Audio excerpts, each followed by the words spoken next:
ನಮಸ್ಕಾರ ವೀಕ್ಷಕರೇ, ನೀವು ನೋಡ್ತಾ ಇರೋದು ಆದ್ಯಂತ್ ಮೀಡಿಯಾ.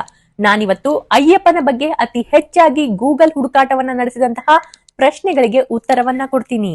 ನಾವ್ಯಾಕೆ ಮಣಿಕಂಠನನ್ನ ಅಯ್ಯಪ್ಪ ಅಂತ ಕರಿತೀವಿ? ಸ್ವಾಮಿಯೇ ಐ ಶರಣಮಯ್ಯಪ್ಪ ಅಂತ ಹೇಳೋಕೆ ಕಾರಣ ಏನು? ಈ ಅಯ್ಯಪ್ಪ ಮಾಲೆಯನ್ನ ಧರಿಸಿದವರು ಯಾಕೆ ಕಪ್ಪು ಬಟ್ಟೆಯನ್ನೇ ಹಾಕ್ತಾರೆ? ಈ ರೀತಿ ಪ್ರಶ್ನೆಗಳು ನಿಮ್ಮಲ್ಲೂ ಇದೆ ಅಲ್ವಾ? ಈ ರೀತಿಯ ಹಲವಾರು ಪ್ರಶ್ನೆಗಳಿಗೆ ನಾನು ಉತ್ತರವನ್ನ ಕೊಡ್ತೀನಿ. ನೀವು ಆದ್ಯಂತ್ ಮೀಡಿಯಾ ಚಾನೆಲ್ನ ಸಬ್ಸ್ಕ್ರೈಬ್ ಮಾಡ್ಕೊಳ್ಳಿ, ಲೈಕ್ ಮಾಡಿ, ಶೇರ್ ಕೂಡ ಮಾಡಿ.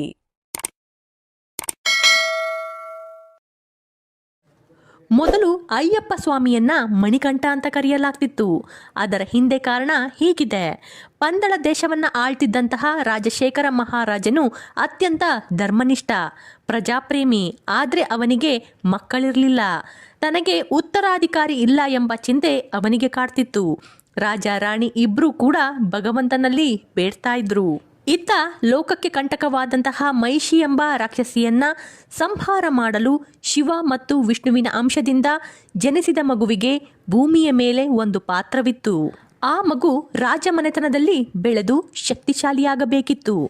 ಒಂದು ದಿನ ರಾಜಶೇಖರ ಕಾಡಿನಲ್ಲಿ ಬೇಟೆಗೆ ಹೋದಾಗ ಪಂಪಾ ನದಿಯ ತೀರದಲ್ಲಿ ಈ ಮಗು ಸಿಕ್ಕಾಗ ಮಗುವಿನ ಕೊರಳಲ್ಲಿ ದೈವಿಕವಾದ ಒಂದು ಚಿನ್ನದ ಮಣಿ ಇತ್ತು. ಸಂಸ್ಕೃತದಲ್ಲಿ ಮಣಿ ಅಂದ್ರೆ ರತ್ನ, ಕಂಠ ಅಂದ್ರೆ ಕೊರಳು. ಕೊರಳಲ್ಲಿ ಮಣಿಯನ್ನ ಹೊಂದಿದ್ದರಿಂದ ಈತನಿಗೆ ಮಣಿಕಂಠ ಎಂದು ನಾಮಕರಣ ಮಾಡಲಾಯಿತು. ಆ ರಾಜನ ಭಕ್ತಿಗೆ ಮೆಚ್ಚಿ ದೇವರೇ ಮಗುವಿನ ರೂಪದಲ್ಲಿ ಅವನಿಗೆ ಸಿಗ್ತಾನೆ. ರಾಜಮನೆತನದಲ್ಲಿ ಬೆಳೆಯುವ ಮೂಲಕ ಮಣಿಕಂಠ ಎಲ್ಲಾ ವಿದ್ಯೆಗಳನ್ನ ಕಲಿತು ಮುಂದೆ ಹಸುರ ಸಂಹಾರ ಮಾಡಲು ಸಿದ್ಧನಾಗಬೇಕಿತ್ತು. ಹಾಗಾಗಿ ಆತನ ಜನನವಾಯಿತು. ಇನ್ನು ಈ ಮಣಿಕಂಠನನ್ನ ಅಯ್ಯಪ್ಪ ಅಂತ ಯಾಕೆ ಕರೀತಾರೆ ಅಂತ ನೀವು ಕೇಳಬಹುದು. ಇದು ಭಕ್ತರು ಗೌರವ ಸೂಚಕವಾಗಿ ಇಟ್ಟಂತಹ ಹೆಸರಾಗಿದೆ. ಅಯ್ಯಪ್ಪ ಸ್ವಾಮಿ ಹೆಸರಿಗೆ ಆಳವಾದ ಅರ್ಥ ಇದೆ. ಇದು ಅಯ್ಯ ಮತ್ತು ಅಪ್ಪ ಎಂಬ ಪದಗಳಿಂದ ಸಂಯೋಜನೆಗೊಂಡಿದೆ. ಇಲ್ಲಿ ಅಯ್ಯ ಅಂದ್ರೆ ಸಂಸ್ಕೃತದಲ್ಲಿ ಆರ್ಯ ಎಂದು ಹೇಳಲಾಗುತ್ತೆ. ಇದು ಗೌರವವನ್ನ ಸೂಚಿಸುವ ಒಂದು ಪದವಾಗಿದೆ. ಹಾಗೆ ಅಪ್ಪ ಅಂದ್ರೆ ತಂದೆಗೆ ಕರೆಯುವಂತಹ ಹೆಸರಾಗಿದೆ. ಪೂಜ್ಯ ತಂದೆಯವರೇ ಅಂತ ನಾವು ಕರೆಯಲ್ವಾ, ಅದೇ ರೀತಿ ಅಯ್ಯಪ್ಪನನ್ನ ಈ ರೀತಿ ಕರೆಯಲಾಗುತ್ತೆ. ಮಣಿಕಂಠ ತಾನು ಹುಟ್ಟಿದ ಉದ್ದೇಶವನ್ನ ಮಹಿಷಿ ಎಂಬ ರಾಕ್ಷಸಿಯನ್ನ ಸಂಹಾರ ಮಾಡಿದ ನಂತರ ತಾನು ದೈವಿಕ ಪುರುಷ ಎಂದು ತಿಳಿಸಿ ಶಬರಿಮಲೆಯಲ್ಲಿ ತಪಸ್ಸಿಗೆ ಕೂರ್ತಾನೆ. ಆಗ ಭಕ್ತರು ಮತ್ತು ಜನರು ಅವನನ್ನ ಮಗುವಿನಂತೆ ನೋಡದೆ ಒಬ್ಬ ಪರಮ ಪುರುಷ ಅಥವಾ ತಂದೆಯ ಸಮಾನನಾಗಿ ನೋಡೋಕೆ ಶುರು ಮಾಡ್ತಾರೆ. ಹೀಗಾಗಿ ಪಂದಳ ಜನರಿಗೆ ಅವನು ಮುದ್ದಿನ ಮಗ ಮಣಿಕಂಠ. ಇಡೀ ಲೋಕದ ಭಕ್ತರಿಗೆ ಅವನು ರಕ್ಷಕ ಅಯ್ಯಪ್ಪ ಸ್ವಾಮಿ. ಇನ್ನು ಬಹಳ ಮುಖ್ಯವಾಗಿ ಸ್ವಾಮಿಯೇ ಶರಣಮಯ್ಯಪ್ಪ ಈ ರೀತಿ ಹೇಳೋಕೆ ಕಾರಣ ಏನು? ಸ್ವಾಮಿಯೇ ಶರಣಮಯ್ಯಪ್ಪ ಎಂದು ಕೇವಲ ಒಂದು ಘೋಷಣೆಯಲ್ಲ, ಅದು ಭಕ್ತರು ದೇವರಿಗೆ ಸಲ್ಲಿಸುವ ಸಂಪೂರ್ಣ ಶರಣಾಗತಿ. ಇಲ್ಲಿ ಸ್ವಾಮಿಯೇ ಅಂದ್ರೆ ಓ ನನ್ನ ಒಡೆಯನೇ ಅಂತ, ಅಥವಾ ನನ್ನನ್ನು ಆಳುವ ಪ್ರಭುವೇ ಎಂದು ಅರ್ಥ ಬರುತ್ತೆ. ಇನ್ನು ಶರಣಂ ಎಂದ್ರೆ ನಾನು ನಿನಗೆ ಶರಣಾಗುತ್ತಿದ್ದೇನೆ ಅಥವಾ ನಿನ್ನಲ್ಲಿ ಆಶ್ರಯ ಪಡೆಯುತ್ತಿದ್ದೇನೆ ಎಂದು ಅರ್ಥ ಬರುತ್ತೆ. ಇನ್ನು ಅಯ್ಯಪ್ಪ ಅಂದ್ರೆ ಆತನಿಗೆ ನಾವು ಕೊಟ್ಟಂತಹ ಹೆಸರು. ಶಬರಿಮಲೆಯ ಕಠಿಣ ಅರಣ್ಯ ಮಾರ್ಗದಲ್ಲಿ ಪ್ರಯಾಣಿಸುವಾಗ ಈ ಮಂತ್ರವು ಭಕ್ತರಿಗೆ ದೈಹಿಕ ಮತ್ತು ಮಾನಸಿಕ ಶಕ್ತಿಯನ್ನ ನೀಡುತ್ತೆ. ಹಾಗಾಗಿ ಈ ರೀತಿ ಹೇಳಲಾಗುತ್ತೆ. ಸಾಮಾನ್ಯವಾಗಿ ಅಯ್ಯಪ್ಪನ ಭಕ್ತರು ಪರಸ್ಪರ ಭೇಟಿಯಾದಾಗ ಈ ಮಂತ್ರದ ಮೂಲಕವೇ ಮಾತಾಡಿಸ್ತಾರೆ. ಇದು ಭಕ್ತರಲ್ಲಿ ಸಮಾನತೆ ಮತ್ತು ಒಂದೇ ಎಂಬ ಭಾವನೆಯನ್ನ ಉಂಟು ಮಾಡುತ್ತೆ. ಇನ್ನು ಅಯ್ಯಪ್ಪನ ಭಕ್ತರು ಯಾಕೆ ಕಪ್ಪು ಬಟ್ಟೆ ಅಥವಾ ನೀಲಿ ಬಟ್ಟೆಗಳನ್ನೇ ಹಾಕ್ತಾರೆ ಅನ್ನೋದು ಬಹಳಷ್ಟು ಜನಕ್ಕೆ ಪ್ರಶ್ನೆಯಾಗಿದೆ. ಅದಕ್ಕೆ ಉತ್ತರ ಹೀಗಿದೆ. ಶಬರಿಮಲೆಗೆ ಹೋಗುವಂತವರು ಕರಿ ಬಟ್ಟೆಯನ್ನ ಹಾಕೋಕೆ ಹಲವಾರು ಕಾರಣಗಳಿವೆ. ಒಂದು, ಅಹಂಕಾರವನ್ನ ವಿನಾಶಗೊಳಿಸೋಕೆ, ಶನಿ ದೋಷವನ್ನ ಪರಿಹಾರ ಮಾಡಿಕೊಳ್ಳೋಕೆ, ಹಾಗೆ ಎಲ್ಲರೂ ಒಂದೇ ಎಂಬ ಸಂಕೇತವನ್ನ ತೋರಿಸಿಕೊಡೋಕೆ. ಕೊನೆಯದಾಗಿ ಇದರ ಹಿಂದೆ ವೈಜ್ಞಾನಿಕ ಕಾರಣವಂತೂ ಇದ್ದೇ ಇದೆ. ಈ ರಿಪೋರ್ಟ್ನ ಕೊನೆವರೆಗೂ ನೋಡಿ. ಕಪ್ಪು ಬಣ್ಣವು ವೈರಾಗ್ಯದ ಸಂಕೇತ, ಜೊತೆಗೆ ಮನಸ್ಸು ಸಂಪೂರ್ಣವಾಗಿ ದೇವರಲ್ಲಿ ನೆಲೆಸಿಕೊಳ್ಳುವುದನ್ನ ಇದು ಸೂಚಿಸುತ್ತೆ. ಬಣ್ಣ ಬಣ್ಣದ ಬಟ್ಟೆಗಳು ಆಕರ್ಷಣೆಯನ್ನು ಉಂಟು ಮಾಡುತ್ತೆ. ಆದರೆ ಕಪ್ಪು, ನೀಲಿಯಂತಹ ಬಣ್ಣಗಳು ತಮ್ಮ ಅಹಂಕಾರವನ್ನ ಬಿಟ್ಟು ಸಾಮಾನ್ಯನಂತೆ ಕಲಿಸುತ್ತೆ ಜೀವನದ ಪಾಠವನ್ನ. ಇದರ ಜೊತೆಗೆ ಅಯ್ಯಪ್ಪ ಸ್ವಾಮಿಗೆ ಶನಿದೇವನೇ ಅಧಿಪತಿ ಎಂದು ನಂಬಲಾಗುತ್ತೆ. ಶನಿದೇವನ ಪ್ರಭಾವ ಅಥವಾ ದೋಷಗಳನ್ನು ಕಡಿಮೆ ಮಾಡಲು ಮತ್ತು ಶನಿದೇವನಿಗೆ ಪ್ರಿಯವಾದ ಕಪ್ಪು ಬಣ್ಣವನ್ನು ಧರಿಸೋದ್ರಿಂದ ಭಕ್ತರು ಅಯ್ಯಪ್ಪನ ಕೃಪೆಗೂ ಕೂಡ ಪಾತ್ರರಾಗಬಹುದು ಎಂಬ ನಂಬಿಕೆ ನಮ್ಮಲ್ಲಿದೆ. ಇದರ ಜೊತೆ ಇನ್ನೊಂದು ಪ್ರಾಕ್ಟಿಕಲ್ ರೀಸನ್ ಇದೆ. ಹಿಂದಿನ ಕಾಲದಲ್ಲಿ ಭಕ್ತರು ಶಬರಿಮಲೆಗೆ ದಟ್ಟವಾದ ಕಾಡಿನ ಮೂಲಕ ಕಾಲ್ನಡಿಗೆಯಲ್ಲಿ ಪ್ರಯಾಣ ಮಾಡಬೇಕಿತ್ತು. ಈ ದೀರ್ಘ ಪ್ರಯಾಣದಲ್ಲಿ ಕಪ್ಪು ಅಥವಾ ಗಾಢ ಬಣ್ಣದ ಬಟ್ಟೆಗಳು ಕೊಳಕು ಮತ್ತು ಕಲೆಗಳನ್ನು ಮರೆಮಾಚ್ತಿತ್ತು. ಇದರಿಂದ ಬಟ್ಟೆಗಳು ಹೆಚ್ಚು ಕಾಲ ಸ್ವಚ್ಛವಾಗಿ ಕಾಣ್ತಾ ಇತ್ತು. ಕಪ್ಪು ಬಟ್ಟೆಯು ರಾತ್ರಿಯ ಸಮಯದಲ್ಲಿ ಅಥವಾ ಕಾಡಿನ ಹಾದಿಯಲ್ಲಿ ಪ್ರಯಾಣಿಸುವಾಗ ವನ್ಯಜೀವಿಗಳಿಂದ ತಮ್ಮನ್ನ ರಕ್ಷಿಸಿಕೊಳ್ಳಲು ಈ ರೀತಿ ಮಾಡಲಾಯಿತು.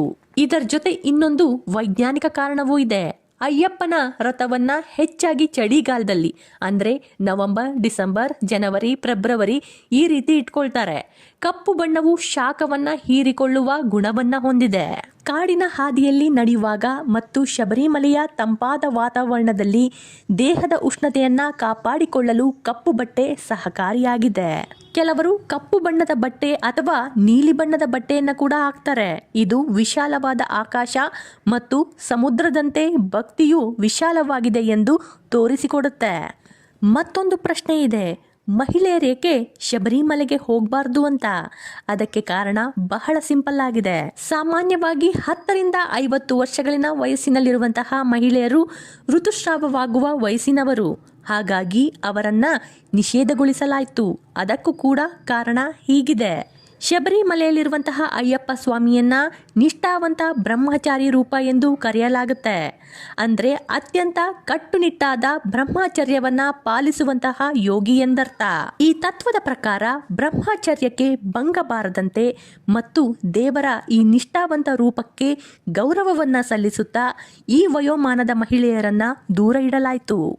ಇದರ ಜೊತೆ ಒಂದು ಪ್ರಾಕ್ಟಿಕಲ್ ಕಾರಣ ಇದೆ. ಅದೇನೆಂದರೆ ಅಯ್ಯಪ್ಪನ ದರ್ಶನ ಪಡೆಯಲು 41 ದಿನಗಳ ಕಾಲ ಕಟ್ಟುನಿಟ್ಟಾದ ಮಂಡಲದ ವ್ರತ ಪೂಜೆಯನ್ನ ಮಾಡಬೇಕು. ಶಾರೀರಿಕವಾಗಿ ಹಾಗೆ ದೈವಿಕವಾಗಿ ಮಹಿಳೆಯರಿಗೆ ಈ ಕಾಲದಲ್ಲಿ ಈ ಕಠಿಣ ವ್ರತವನ್ನ ಸತತವಾಗಿ ಪೂರ್ಣಗೊಳಿಸಲು ಸಾಧ್ಯವಾಗುವುದಿಲ್ಲ ಎಂಬುದು ಒಂದು ಕಾಲದ ತರ್ಕವಾಗಿತ್ತು. ಇದರ ಜೊತೆ ಹಿಂದಿನ ಕಾಲದಲ್ಲಿ ಶಬರಿಮಲೆಗೆ ಹೋಗುವುದು ಅಂದರೆ ದಟ್ಟವಾದ ಅರಣ್ಯದಲ್ಲಿ ಪ್ರಾಣಿಗಳ ಭಯದ ನಡುವೆ ಓಡಾಡಬೇಕಿತ್ತು. ಮಹಿಳೆಯರನ್ನ ರಕ್ಷಣೆ ದೃಷ್ಟಿಯಿಂದ ಅದನ್ನ ಈ ರೂಪಕ್ಕೆ ತರಲಾಯಿತು. ಇನ್ನು ಶಬರಿಮಲೆಯಲ್ಲಿ ಮಕರ ಜ್ಯೋತಿ ಯಾವ ಸಮಯದಲ್ಲಿ ಕಾಣಿಸಿಕೊಳ್ಳುತ್ತೆ ಎಂದು ಅತಿ ಹೆಚ್ಚು ಜನ ಹುಡುಕಾಟ ನಡೆಸಿದ್ದಾರೆ. ಸಾಮಾನ್ಯವಾಗಿ ಮಕರ ಸಂಕ್ರಾಂತಿ ದಿನದಂದು ಈ ಒಂದು ವಿದ್ಯಮಾನ ನಡೆಯುತ್ತೆ. ಸಾಮಾನ್ಯವಾಗಿ ಸಂಜೆ 6:15 ರಿಂದ 7 ಗಂಟೆಯ ಒಳಗೆ ಪೊನ್ನಂಬಲಮೇಡು ಬೆಟ್ಟದ ಮೇಲೆ ದಿವ್ಯ ಜ್ಯೋತಿಯು ಗೋಚರಿಸಲಿದೆ. ಅಯ್ಯಪ್ಪನ ಜನ್ಮಸ್ಥಳವಾದಂತಹ ಪಂದಳ ಅರಮನೆಯಿಂದ ಹೊರಡುವ ಪವಿತ್ರ ಆಭರಣಗಳ ಪಟ್ಟಿಯು ಜನವರಿ 14ರಂದು ಸಂಜೆ ಸನ್ನಿಧಾನವನ್ನು ತಲುಪುತ್ತೆ. ಈ ಆಭರಣಗಳನ್ನು ಸ್ವಾಮಿಗೆ ತೊಡಿಸಿ ಮಹಾದೀಪಾರಾಧನೆ ಮಾಡುವ ಸಮಯದಲ್ಲಿ ಬೆಟ್ಟದ ಮೇಲೆ ಜ್ಯೋತಿಯು ಕಾಣುತ್ತೆ. ಇನ್ನು ಅಯ್ಯಪ್ಪ ಸ್ವಾಮಿಯ 41 ದಿನಗಳ ವ್ರತದ ನಿಯಮಗಳು, ಶಿಸ್ತು ಮತ್ತು ನಡವಳಿಕೆ ಬಹಳ ಇಂಪಾರ್ಟೆಂಟ್ ಆಗುತ್ತೆ. ಮಾಲೆ ಧಾರಣೆ ಮಾಡೋದು ಹೇಗೆ? ವ್ರತವು ಅಯ್ಯಪ್ಪನ ಚಿತ್ರದಲ್ಲಿರುವ ತುಳಸಿ ಅಥವಾ ರುದ್ರಾಕ್ಷಿ ಮಾಲೆಯನ್ನ ಗುರುವಿನ ಮಾರ್ಗದರ್ಶನದಲ್ಲಿ ಧರಿಸೋದ್ರಿಂದ ಆರಂಭವಾಗುತ್ತೆ. ಈ 41 ದಿನಗಳ ಕಾಲ ಕಟ್ಟುನಿಟ್ಟಾದ ಬ್ರಹ್ಮಚರ್ಯವನ್ನ ಪಾಲಿಸಬೇಕು. ಮನಸ್ಸು, ಮಾತು ಮತ್ತು ಕೃತಿಯಲ್ಲಿ ಶುದ್ಧತೆ ಇರಬೇಕು. ವ್ರತದ ಅವಧಿಯಲ್ಲಿ ಚಪ್ಪಲಿ ಅಥವಾ ಶೂ ಧರಿಸುವಂತಿಲ್ಲ. ಬರಿಗಾಲಿನಲ್ಲಿ ನಡೆಯುವ ಮೂಲಕ ಕಾಡಿನ ಹಾದಿಯಲ್ಲಿ ನಡೆದು ದೇಹವನ್ನ ಸಜ್ಜುಗೊಳಿಸ್ಕೋಬೇಕು. ನೆಲದ ಮೇಲೆ ಚಾಪೆ ಅಥವಾ ಬಟ್ಟೆ ಹಾಸಿ ಮಲ್ಕೋಬೇಕು. ದಿನಕ್ಕೆ 2 ಬಾರಿ ಸೂರ್ಯೋದಯ ಮುನ್ನ ಮತ್ತು ಸೂರ್ಯಾಸ್ತದ ನಂತರ ತಣ್ಣೀರಿನಲ್ಲಿ ಸ್ನಾನ ಮಾಡಿ ಅಯ್ಯಪ್ಪನ ಪೂಜೆ ಮಾಡಬೇಕು. ಇನ್ನು ಶಬರಿಮಲೆ ಬೆಟ್ಟವನ್ನ ಹತ್ತೋಕೆ ಎಷ್ಟು ಸಮಯ ಬೇಕಾಗತ್ತೆ ಅಂತ ಬಹಳಷ್ಟು ಜನ ಸರ್ಚ್ ಮಾಡಿದ್ದಾರೆ. ಶಬರಿಮಲೆ ಬೆಟ್ಟವನ್ನ ಹತ್ತುವ ಸಮಯವು ನಿಮ್ಮ ಆಯ್ಕೆಗೆ ಬಿಟ್ಟಿದ್ದು. ಸಾಮಾನ್ಯವಾಗಿ ವೇಗದಲ್ಲಿ ನಡೆದ್ರೆ 1.5 ರಿಂದ 2.5 ಗಂಟೆಗಳು ಬೇಕಾಗುತ್ತೆ. ನೀವು ನೀಲಾಮಲ ಮತ್ತು ಅಪಾಚಿಮೇಡು ಎಂಬ ಕಾಡಿನ ಬೆಟ್ಟವನ್ನ ಹತ್ತಬೇಕಾಗುತ್ತೆ. ಇದು ಸ್ವಲ್ಪ ಶ್ರಮದಾಯಕವಾಗಿದೆ. ಇದು ಸಾಂಪ್ರದಾಯಿಕ ಅರಣ್ಯ ಮಾರ್ಗವಾಗಿದ್ದು ಸುಮಾರು ಇದನ್ನು ಪೂರ್ಣಗೊಳಿಸಲು ಸಾಮಾನ್ಯವಾಗಿ 2 ರಿಂದ 3 ದಿನಗಳ ಕಾಲ ಬೇಕಾಗುತ್ತೆ. ಒಳಗಡೆ ಸುಮಾರು ನೀವು 61 ಕಿಲೋಮೀಟರ್ ನಡೆಯಬೇಕಾಗುತ್ತೆ. ಇದು ಸ್ವಾಮಿ ಅಯ್ಯಪ್ಪನ ಬಗ್ಗೆ ಇರುವಂತಹ ಕೆಲವೊಂದು ಮಾಹಿತಿಗಳಾಗಿತ್ತು. ನನ್ನ ಮಾಹಿತಿ ನಿಮ್ಗೆ ಇಷ್ಟ ಆಗಿದ್ರೆ ನನ್ನ ವಿಡಿಯೋನ ಲೈಕ್ ಮಾಡಿ, ಶೇರ್ ಮಾಡಿ, ಹಾಗೆ ಸಬ್ಸ್ಕ್ರೈಬ್ ಕೂಡ ಮಾಡ್ಕೊಳ್ಳಿ. ಈ ರೀತಿಯ ಇಂಟ್ರೆಸ್ಟಿಂಗ್ ವಿಡಿಯೋಗಳನ್ನು ನಾನು ಮಾಡ್ತಾನೆ ಇರ್ತೀನಿ. ಧನ್ಯವಾದಗಳು.